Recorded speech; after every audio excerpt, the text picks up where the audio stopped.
Business பண்ணுற எல்லாருமே முதல்ல கான்வர்சேஷனில் ஜெயிக்க பார்க்காதீங்க.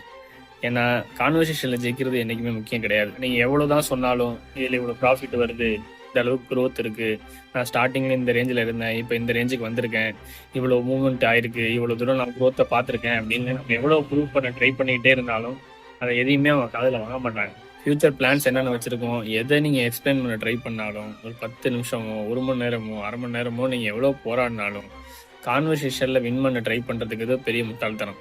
உங்கள் ஆக்ஷன் மட்டும்தான் உங்களுக்கு அதை புரிய வைக்கும்.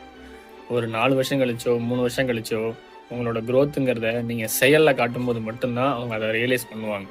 நீங்கள் பேசியோ கன்வின்ஸ் பண்ணியோ கூட இருக்கிறவங்களுக்கு, உங்கள் ஃபேமிலிக்கு, உங்கள் ஃப்ரெண்ட்ஸுக்கு நல்லா தான் பிஸ்னஸ் பண்ணுறேன்னு ப்ரூவ் பண்ண ட்ரை பண்ணாதீங்க.